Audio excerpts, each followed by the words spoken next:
All right, in the light of the Yep. approaching earnings season and, of course, the recent market bearish trend, what are your broad-based expectations for the market? Are we likely to see the earnings helping the market's performance? Well, that was the expectation for us initially before we saw this correction of the market. I must state, however, that we were not expecting that market would take this much of beating. But naturally, once earnings start coming in, we are very much close to the earnings season. I think by last week in February, we are expecting some banks to release their results. And this is supposed to improve the valuation of the market, not only from the perspective of price to earnings, but because there are going to be new earnings in the market, and the economy has shown some traction since the turn of events in the last economic cycle that we experienced. And we are seeing that in 2017, by the time most of these companies start releasing their results, we expect very positive results. Now, if there are any surprises, this will further support the market. But what we believe is that by the time the earnings season start coming in, even though most investors priced in expectation of these earnings when we saw the January rally, but the new levels, the new low levels we are seeing now implies that some investors we still have more opportunity, especially when these earnings start coming in. We are very positive on the banking stocks, because of their performance, which we experienced. They've shown that resilience consistently. You saw their gross earnings. Most of them reported very positive, fantastic numbers. By their gross earnings, you saw most of them, some reach new level of return on equity, which is one of the fundamental metrics for pricing the banking sector. So we are still positive on them by the time they release their full year result in 2016 and 17.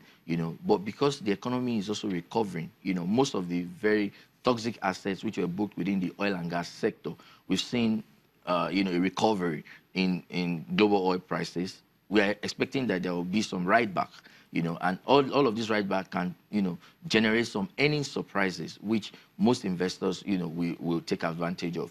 Other sectors that we are positive about, are the industrial goods sector, of course, because of Dangote Cement and WAPCO, especially, given that we have a year where the government is very bullish about capital expenditure, in light of the election cycle, that is fast approaching. For the consumer goods, the recovery in the economy, is also helping consumer spending, and we're expecting that this will also impact on their numbers, notwithstanding the fact that most of them raised prices, in 2017, following the high cost of doing business, and the FX increases that we saw, and all of these have also helped to support their revenue numbers, and earnings have also been very good. All right. What about the oil and gas and the insurance sector? Those sectors appeared not to have benefited from the, the rally, the recent rally. So talking about the oil and gas, we have to now be specific. For Seplat, for example, who is more like an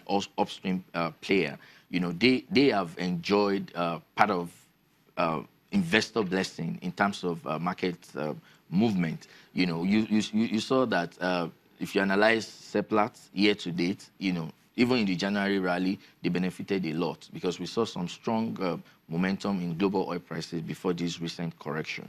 But for the downstream players, the structural issues we have around subsidy and the fact that we do not have full-fledged liberalization of that sector, we continue to weigh on downstream players, and you will see that you've been seeing fuel queues, since November, December last year.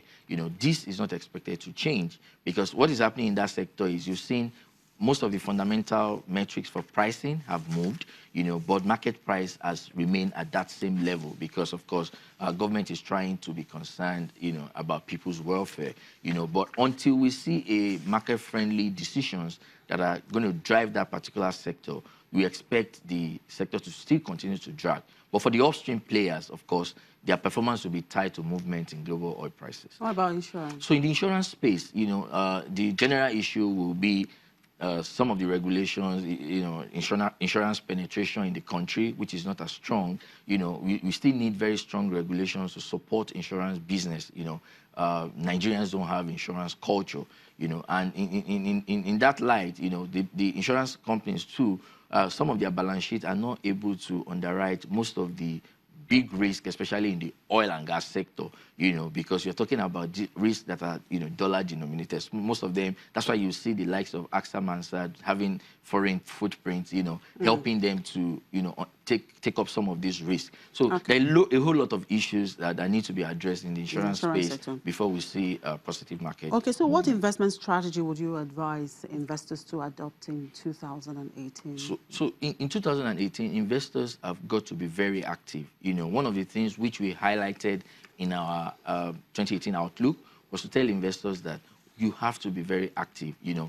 Here, your investment strategy, strategy as an investor will also matter. You have to time market entry, which is very important, and then you have to keep rebalancing your portfolio and optimizing your asset allocation. All of these factors are things that investors will need to do to stay profitable in 2018. All right, thank you very much for your time, Robert. Thank you, Chimeze, for having me. Right, Robert Omotunde is the head of research at AfroInvest Securities. We take another break, and when we come back, we'll look at UK's gesture to Nigeria to buy UK products in Naira. Do stay with us.